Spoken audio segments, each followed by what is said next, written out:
Welcome back to the most professional StarCraft 2 with the former world champion Zerg in the blue, the Executioner. It's Rogue, facing off against the most creative Terran in the game. In the red, the Admiral, GuMiho. A best of 3 Terran versus Zerg showdown. One of the few matchups where I can truly say I have no idea what to expect. What strategies, who's favored. I don't know if this is going to be a masterpiece or a disaster piece, but I expect anything but mediocrity. So hopefully, before we get started, you'll smash that like button. And maybe even subscribe. Help me counter the algorithm. And Jimmy, what are we at? 1,648 likes on this video, on this cast, and I'll cast another one. And I'll probably do it anyways, because I don't know what else I'd do with my life. But thank you for watching. Hopefully, you've had a good day so far. And hopefully it's about to get just a little bit better. As GuMiho pokes in with the first Reaper, the Queen's already out to defend. Rogue doing the quick hatch build, gets 2 Zerglings, sneaks them by. But GuMiho already has a factory at the front and is walling off with his initial buildings. And, well, the Zergling's going to be scratching at the door, forcing the Reaper to come back, and GuMiho boldly...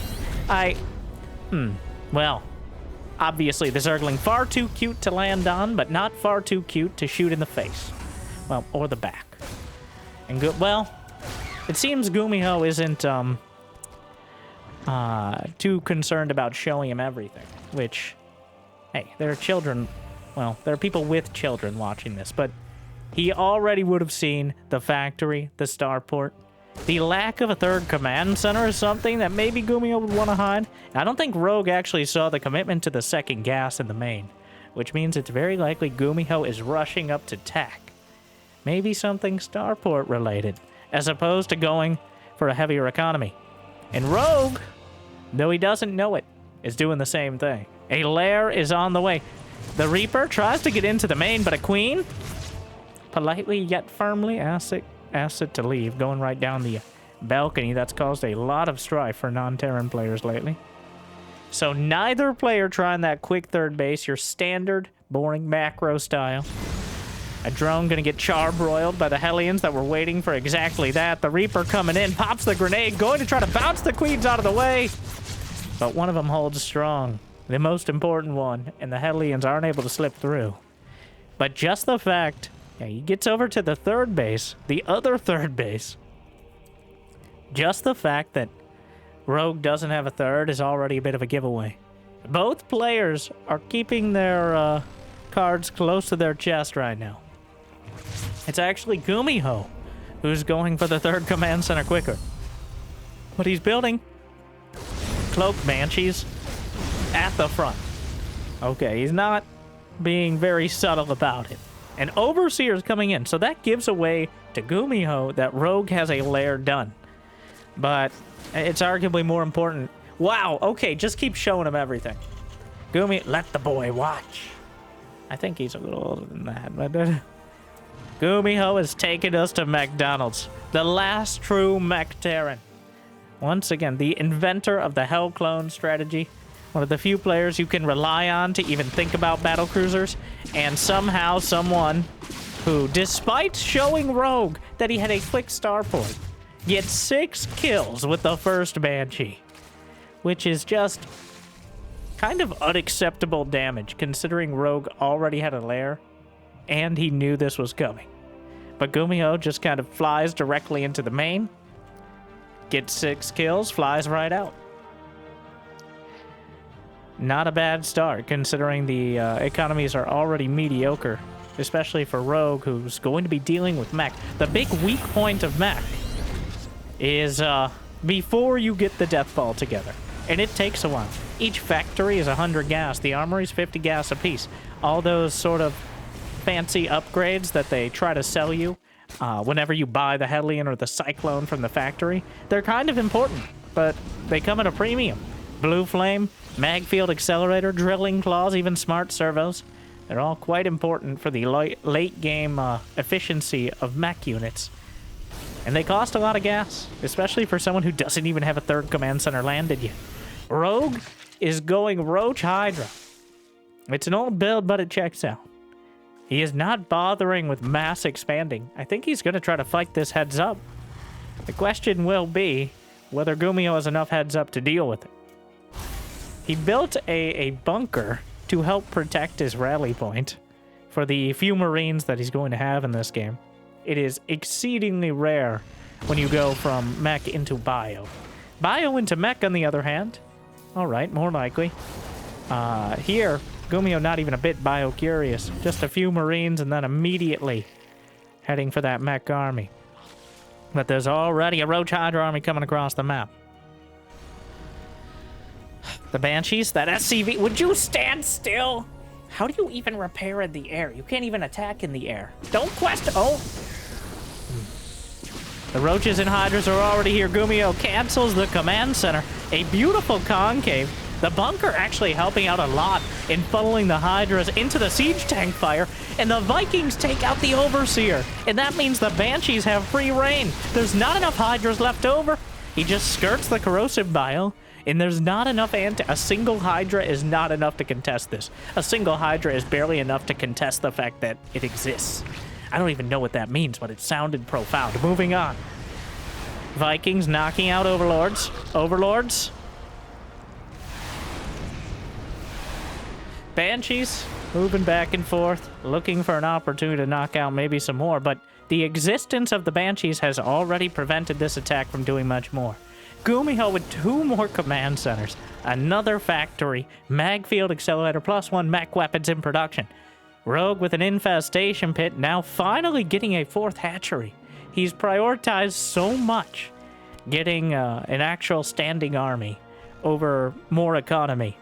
Now, in most games, this would backfire, but he's up against a straight-up full mech composition. 4 more factories. The Industrial Revolution, indeed. McDonald's is up and running in GuMiho's main base, but this is so much gas invested that has yet to pay off. There may be an opportunity for Rogue to exploit the army before before he's at 200 supply, pretty much. Thing is, Rogue doesn't have... He actually has 10 less workers. GuMiho has a better economy, though Rogue trying to make up for that now. 3 more command centers on the way. Hive is about to complete.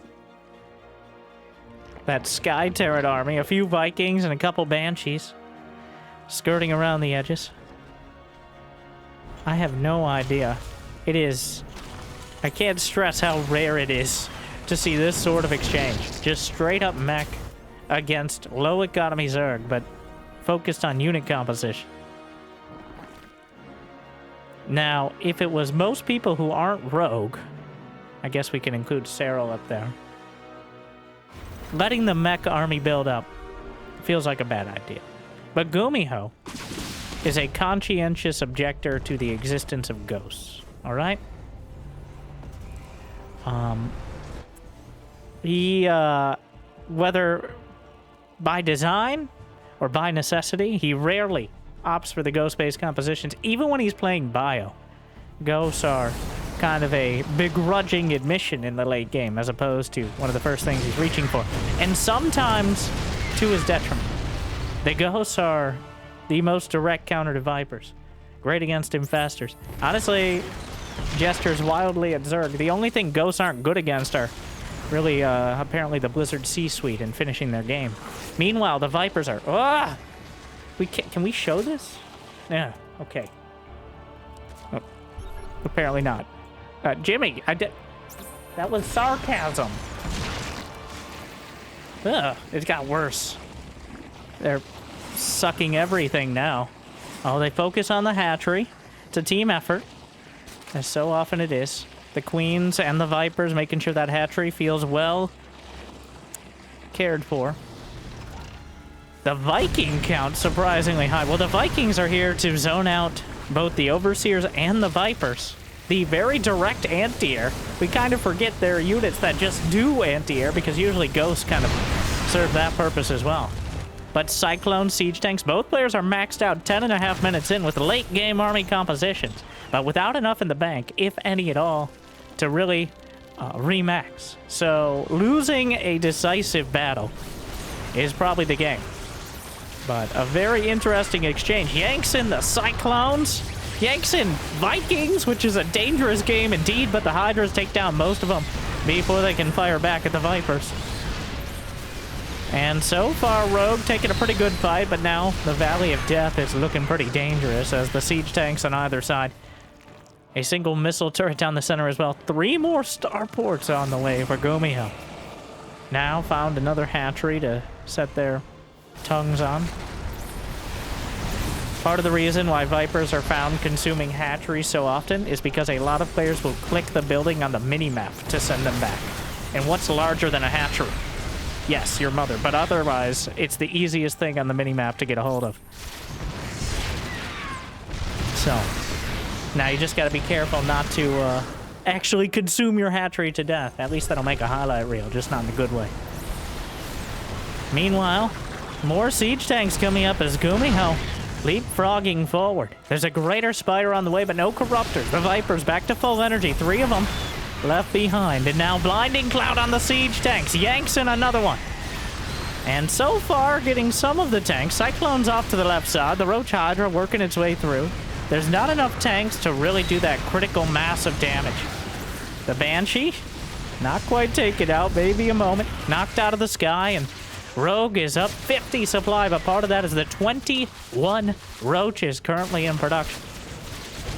5 Cyclones, 2 Banshees, using those new starports to spam Banshees out. 1 more siege tank on the high ground. It should be enough with the boys pulled to hold the line for now. The Cyclones coming up, and as the numbers get smaller, the Cyclones get more and more effective. It becomes so hard to deal with them in small to medium numbers. But Rogue is adding 3 Infestors, plus 3 ranged attack, not even bothering with Carapace upgrades, as these units are more to overwhelm the opponent. And the Cyclone Lock-On is technically a spell cast, and not an actual attack, which means it's unaffected by armor as well. GuMiho with a surprisingly bruised command center, expanding over to the 3 o'clock. He's got 89 to 83 workers. More Infestors on the way, plus 1 ranged, or plus 1 flyer attack in production. GuMiho scans to the north and the bottom left. Is a weird mix of directions, but I forgot what west was for a second. It happens. And GuMiho, someone who already has 3 Tech Lab starports, is going for a fusion core. I think Battlecruisers on the horizon as the Admiral looking to call in the fleet. He spots the Infestors. The Banshee's actually taking one down, forcing out Fungals on the others, and spotting these Infestors before they become a threat, and maybe potentially jumping on top of them. There's no Neural Parasite in production. The Banshee, get off my creep! Defender, calm down. The Queens take out some of the Banshees. Ricky, the accidental swarm host, has joined the production tab. 7 more Infestors on the way. As Rogue drains his bank, GuMiho building up one. 9 more Infestors in production. The Banshees adding so much damage overhead. I don't think there are any there's some Hydras in production, but none with the army as GuMiho is grinding it down. No direct response to any of this. Another Infestor going to be targeted. Fungal holds the Cyclones in place, but not for long enough to prevent them from locking on. Knocks out another Queen. Many of them pulled. Ricky, no! Ricky's taken down, rallied directly to his death. 3 Battlecruisers in the production tab as GuMiho just brawling it out on the field. A continued assault. GuMiho back and forth with the Cyclones. The Banshees, there's no detection, but they run out of energy anyways. Able to back off in time. Locks on with multiple Cyclones. That does have to be micro. The Infestors have so much energy between them. How many Infestors now? 9 of them with more in production. Mass Infestor. Neural Parasite on the way, because if you can't beat them, maybe you can hire them. Despite all of this, Rogue holds on to his bases, and he might be anticipating the Battlecruisers as well. The Mules will drop half a dozen of them at that new base to the 3 o'clock, which means GuMiho got his stimulus package online. That economic explosion as the Mules. SCVs being replaced with automation. It's the future. GuMiho Those battlecruisers about to complete. We saw him do this against Raynor in the previous season of GSL. If he spots the infestors, Neural Parasite isn't done. There's not that much anti-air otherwise. The battlecruisers, where are they? The siege tanks, a command center looking to land at the center. Zerglings actually make it on top of a siege tank. The battlecruisers, they have tactical jump available. He's just gonna fly them out. Neural Parasite, still 20 seconds out. And he jumps all the way into the main. GuMiho! A bold move indeed. He has to keep track of those infestors. The threat of Neural Parasite is an existential one. Drops down a command center, down the center. And so far, Yamato Cannon is on the way. He scans, he's gonna spot the infestors, but it's too late! The battlecruiser, but he takes down the, wait, is that the Hive? The Hive. Now the battlecruisers, well, this is awkward because the battlecruisers have so much armor, they do very little damage to each other. Stop hitting yourself. Stop, this could take a while. The Spore Crawler's helping. Yeah, well, they don't have, you know, maybe not getting Yamato Cannon was a good idea. Oh.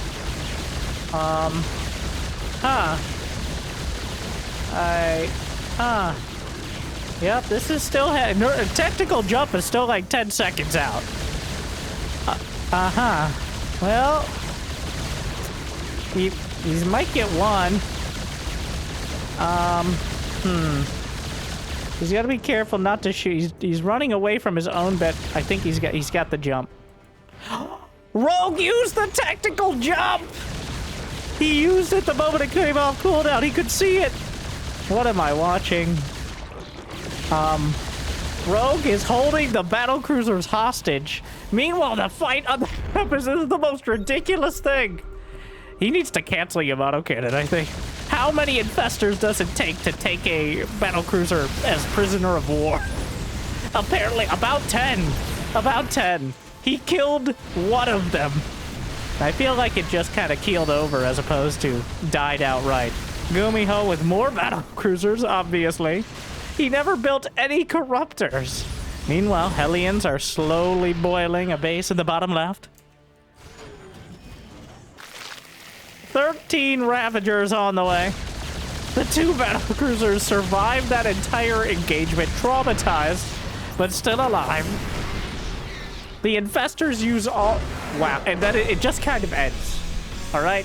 All of that, an entire B-plot of battlecruisers being held hostage by infestors, like it's a Carbot animation, and then he just leaves. He still has 15 infestors.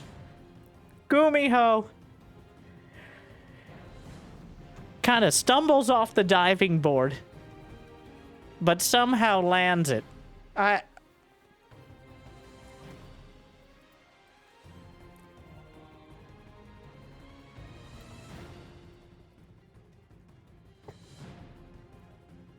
Of all the games I've ever seen, that was certainly one of them. Game 2 will be on ley lines.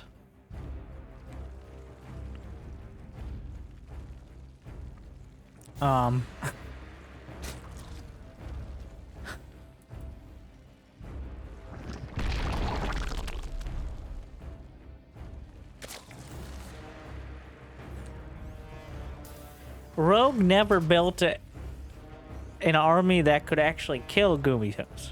He was so busy asking whether or not he could, especially with the mass infestor, that I think he neglected to ask whether or not he should.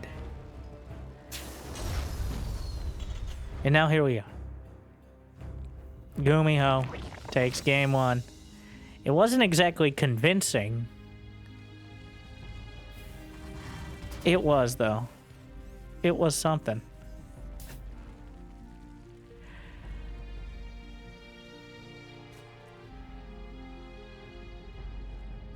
That was like a euthermal video there. This player hates it when I hold them hostage in my base and then let them go to tell their friends how traumatizing. Never quite seen that one before. I think GuMiho either forgetting or unintentionally not getting Yamato Cannon is what ended up saving him. The fact the Battlecruisers had no good tools with which to kill Battlecruisers, because the flying laser bathtubs can barely scratch the paint on another Battlecruiser. Battlecruisers actually do less damage as their air attack already. And have some of the highest armor of any unit. They're like a flying Ultralisk. They do like 1 damage to one another in the air, so... Of course, if you have Yamato Cannon, they do slightly more. Maybe one of the first scenarios where not getting an upgrade potentially won the game. I don't think having Yamato Cannon would have made the difference. What I think it would have done is allow Rogue to focus on anything but babysitting the 3 Battlecruisers in his main. Having 15 Infestors anywhere else on the map would have been superior to making the Battlecruisers slap themselves. But here we are. Game 2, the Reaper, doing plenty of damage. Emotionally mostly, not, well, also physically. It's very annoying. What? What?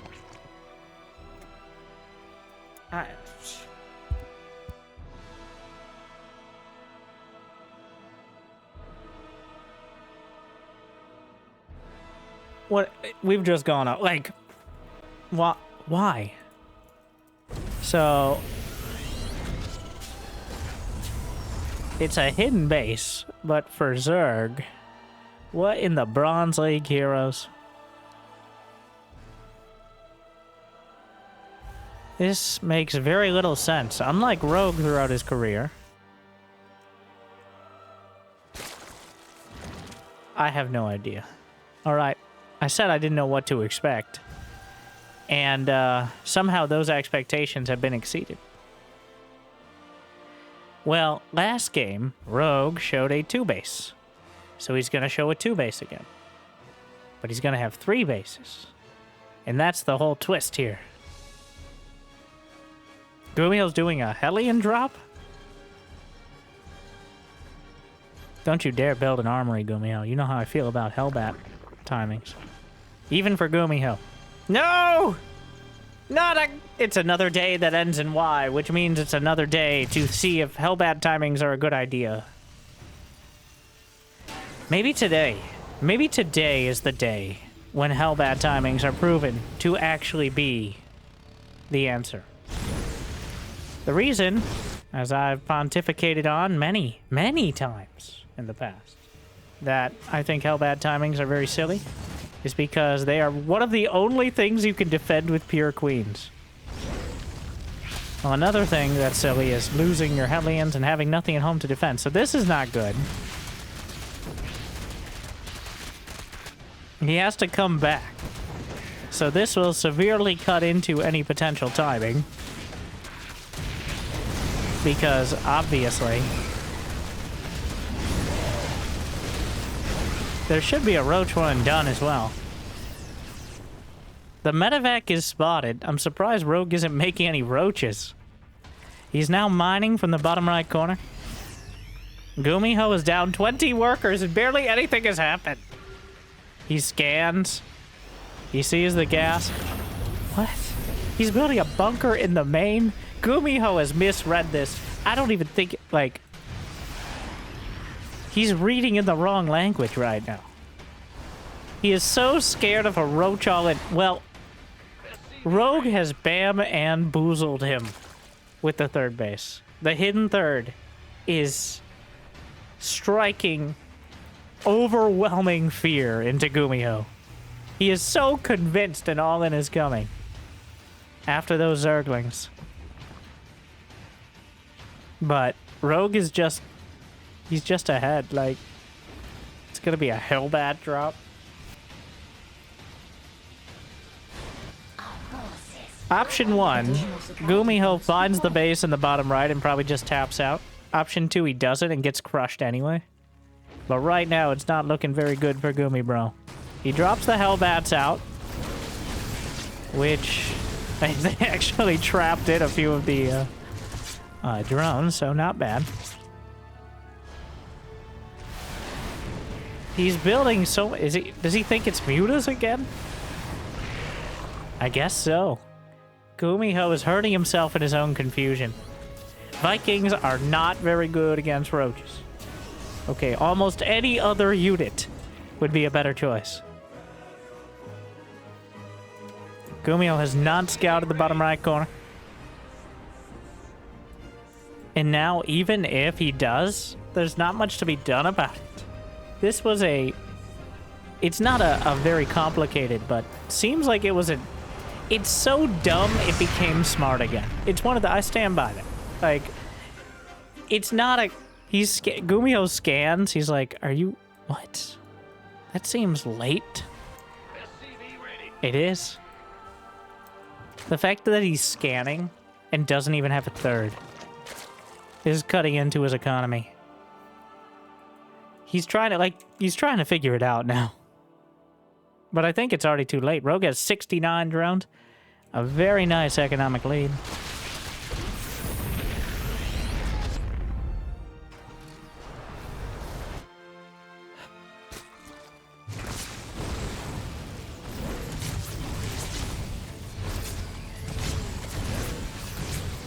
The Queen getting a bit of a sauna treatment from the Hellbats before they get taken out, because of course they do. Oh no. Loses a Viking to the casual Ravagers. GuMiho he's freaking out. Like, he is trying so hard to figure out what's going on. He is so convinced that Rogue is super all in on like 2.5 bases. Rogue has completely shut him down here. Wow. An impressive and overwhelming mind game. GuMiho has played himself. If this game goes on long enough, maybe he can build up into that mech army composition, but it's like the same scenario as last game, except Rogue is 50% further along.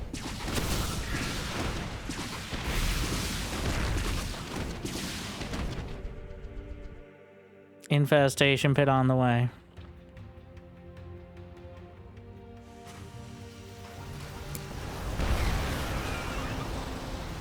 GuMiho playing so scared. Putting up turrets, trying to make sure he's got everything locked down. Which would be great if Rogue was on the same amount of bases. But he's really played this series. He's playing the game he's playing the series. He's not playing the matchup right now. And I think it's working. There's just not that much to deal with this. The boys are pre-pulled. The roaches and hydras are closing in. 2 tanks unsieged at the natural. GuMiho gets in. Will roast some of the drones, but if you have nothing back at home to defend it, well, it doesn't matter too much. Would 2 more siege tanks make the difference? No. It wouldn't hurt. But what a disaster. Did he ever scout it? No. I don't know if they allow them to look at replays between the matches, but GuMiho has to be so confused. From start to finish, he had no idea what was going on that game. So Rogue evens things up with one of the most obvious yet subtle plays. And we're going to game 3, just like that.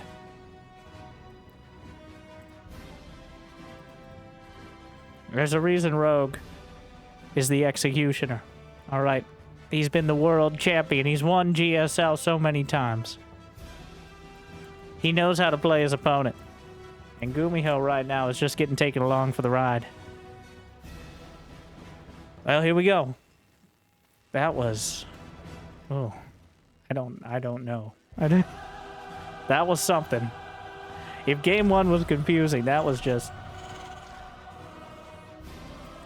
Well, we'll see if GuMiho can recover in game 3. He might not know how badly he just got served.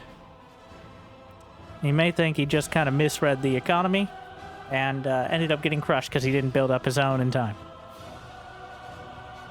Or he may be completely dumbfounded and confused. Impossible to tell.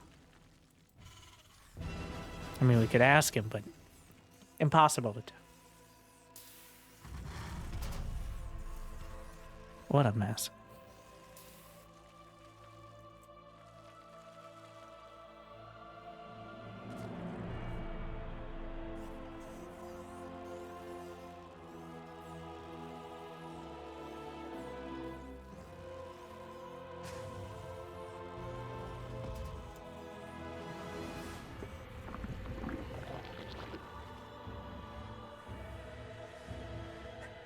I'm still...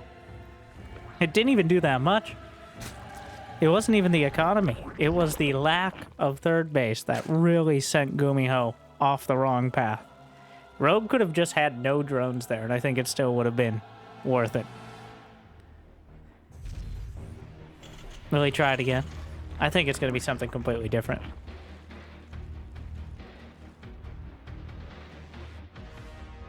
By the way, GuMiho going mech yet again. Opting for that mass factory play. Didn't really get there, but 2 for 2 so far.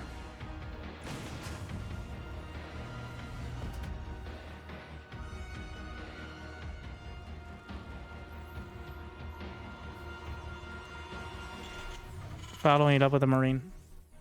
This map has seen some of our most dramatic late games of the new map pool. Pretty easy to lock down 4 or 5 bases.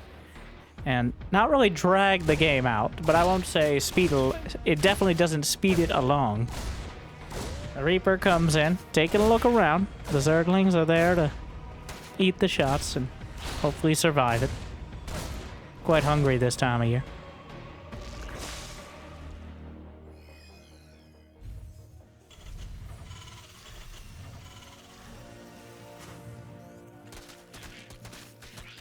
Two command centers for GuMiho.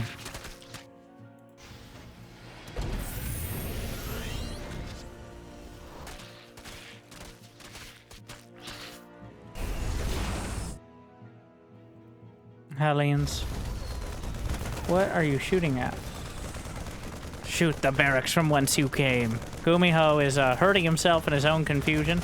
You do realize you're shooting at your own barracks, GuMiho. Whoa. That was not quick. He did a not insignificant amount of damage to his barracks before realizing the Marine was rebelling against him.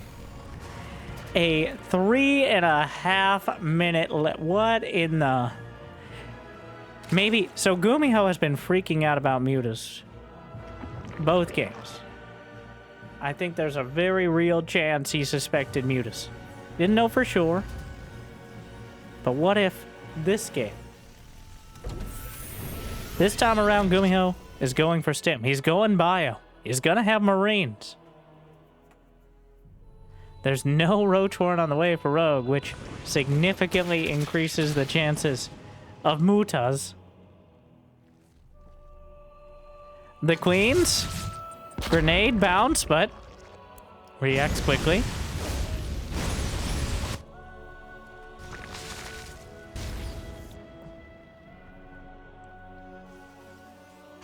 Rogue with 300 gas before the Roach Warren finishes. What's it gonna be? Thinking of sneaking around. There's the Spire.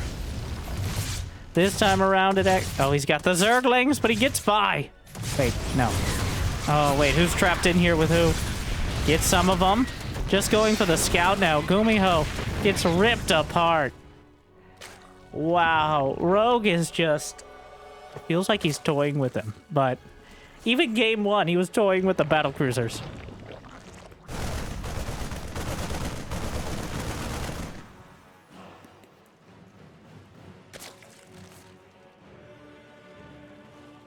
Well, mutas it is. Mutaling Bay, but a scan will spot the Spire. And it spots it like 2/3 of the way done. GuMiho doing a lot of scanning for tech in this series. And it pays off.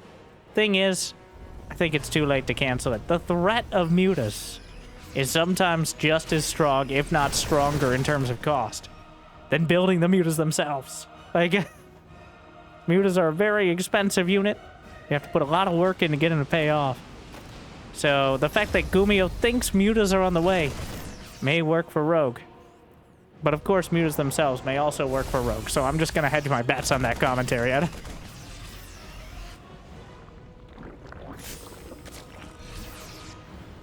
Queens. Looking to drive it back. 8 mutas on the way. It's happening. But GuMiho does have a stronger. He's already got 5 racks up. Plenty of marine production. Combat shield +1. Like, this is what you need to deal with this. Rogue only has 52 drones. GuMiho puts up the wall. Doesn't even have any basic upgrades behind it.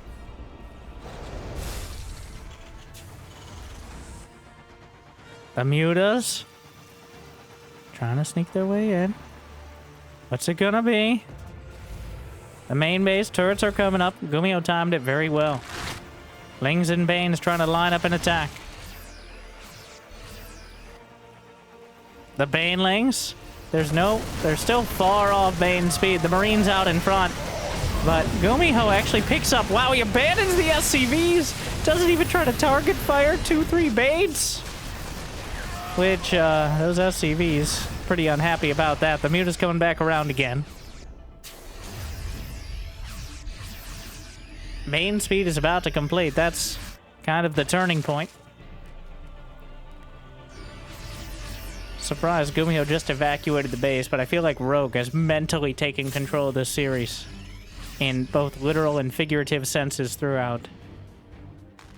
Despite that, GuMiho still has an army to beat. He has Widow Mines on the way, plenty of medevacs, the Marines underneath. And this many dudes with drugs, guns, and illegal aliens may either be a rally near my house or a strong anti-Zerg composition.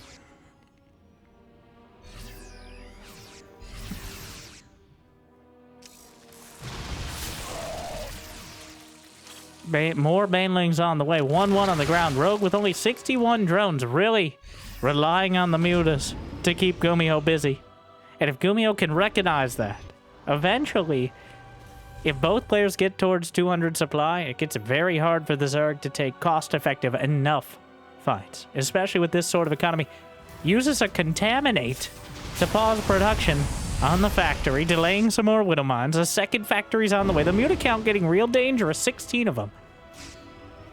Almost enough to one-shot medevacs. Easily enough to one-shot Marines, and potentially Widow Mines. +1 flyer attack is on the way, but still a long way off. Double drop headed out. Bit of a risky move out of GuMiho. The mutas still flocking.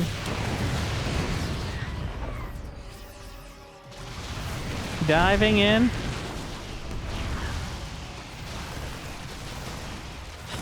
Any of the upgrades would be a huge blow, but the double drop! And Rogue doesn't have a lot to burn right now. He picks up one of them. I think he manually detonated. I believe so, in order to take that down. Otherwise, the Widow Mine could have done a big chunk of damage. Double drop still finding some success. Knocks a couple more mutas out of the sky. Meanwhile, the main base, though, still being ravaged by the Mutalisks. GuMiho doesn't react in time. He's going to lose some more SCVs. Trying to do the hokey-pokey over here, putting his Marines in, taking them right back out. And GuMiho has felt obligated to go forward on the attack. The SCVs repairing the turret. I don't know if there are enough mutas to actually overwhelm it reliably. Widow Mine is dragged into the Marines themselves. And not even enough HP for stim across the board. Mitigates many of the Banelings. And enough Marines left over, but the mutas are back in the main. Ransacking the SCVs. And Rogue is starting to run away with it. Well, fly away, I guess is more accurate and more efficient. The mutas overhead, targets down one, picks up against the Banelings. But GuMiho is down almost 50 supply. The mutas get 27 SCVs in the span of a minute. And Rogue has just... I feel like despite the scoreline, this has been Rogue everywhere all the time.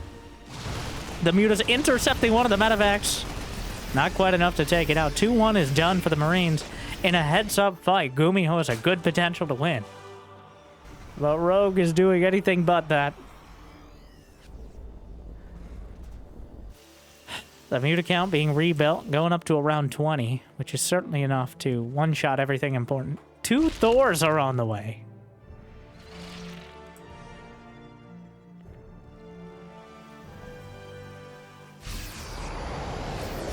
Drop some mules, a few changelings. Drilling claws will get targeted. He should be able to finish the Thor in time. It'll be very important. He dives on it. Gonna try to juke it with the medevac. He does. And the missile turret in the main base is not going to withstand much. The Zerglings in the third. GuMiho getting ripped apart. The +3 attack upgrade. It will very likely burn.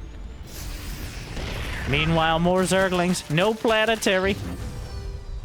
Zerglings giving them the runaround down the center as well. GuMiho still with 108 army supply. Enough to contest, but Rogue is playing that classic Mutiling Bane style. Never letting the Terran... Well, never letting him out of his base without suffering a very heavy price. The Changelings, just a couple, but serving a huge, an incredibly important purpose. Making sure he knows exactly where the majority of units are, so he can find better places to fight. Another Thor coming down the ramp. GuMiho has survived the onslaught from the mutas. He's up to 180 supply. He's got better upgrades on the ground, though. Rogue is getting a little bit closer. +2 melee attack is about to complete. Wait a second. That actually means Rogue's going to be ahead. The Banelings rolling in. Textbook splits out of GuMiho, and the Banelings just roll into the Thor. Gonna take out another add-on on both the barracks and the factory. Knocks it out. 20 mutas overhead. GuMiho trying to sneak back in. Liberators as well. But the thing is, Mutiling Bane just doesn't trade well with the Bio Army. But again, Rogue is not letting him take a fight. The Banelings coming up. The Liberators making it a lot harder for the Lings and Banes to bite off too much of this army. Rolls past. Doesn't actually have much to follow that up. The Thor is almost dead. Meanwhile, the mutas in the main still just doing the damage. The Thor will just incidentally be taken out. The Banelings, Marines will split. Down goes the main command center for GuMiho. The factory being targeted. A couple mutas taken out of the process. More Lings and Banes rolling through. The drones are pulled off the line. Not exactly an ideal counter to Liberators. The fourth base, nothing there to defend it. The Banelings roll through the rest of the Marines. GuMiho. Feels like every step he takes forward, he has to take a couple back, but eventually he'll have nothing to go back to. The Queen taken out, but revenge. Banelings rolling in, has to pick up again. Just juggling through the Liberator zones. The mutas have finally made it back around. Eventually coming home to try to clean things up. 17 drones dead, but GuMiho still down almost 25. 2-2 upgrades across the board. A good old-fashioned scrappy brawl between Mutiling Bane, Marines, Mines, Thors, Marauders, and Medevacs. And Rogue coming in, trying to break this one last time, and GuMiho without much economy to follow it up. The mutas get on top of the Thor. Banelings close the distance. And are there enough Marines left over? I don't think so. The Medevacs are out of energy, the Marines are out of life, and Rogue knocks GuMiho out of the series. Rogue takes a 2-1 victory in one of the most convoluted series I have seen in recent StarCraft 2 history. Rogue mentally and physically defeating GuMiho across 3 maps. Even though he lost that first game, it feels like it set the scene for the next 2. GuMiho looking absolutely lost. And Rogue very willing to exploit that. Well, that was certainly something. And hopefully something that made your day at least a little bit better. Thank you for watching. If you got the means and motivation, it'd be awesome to check out Patreon or a YouTube membership. But I hear liking and subscribing is still free. At least for now. So, but thank you to our Mule Tier patrons for bringing in those extra minerals.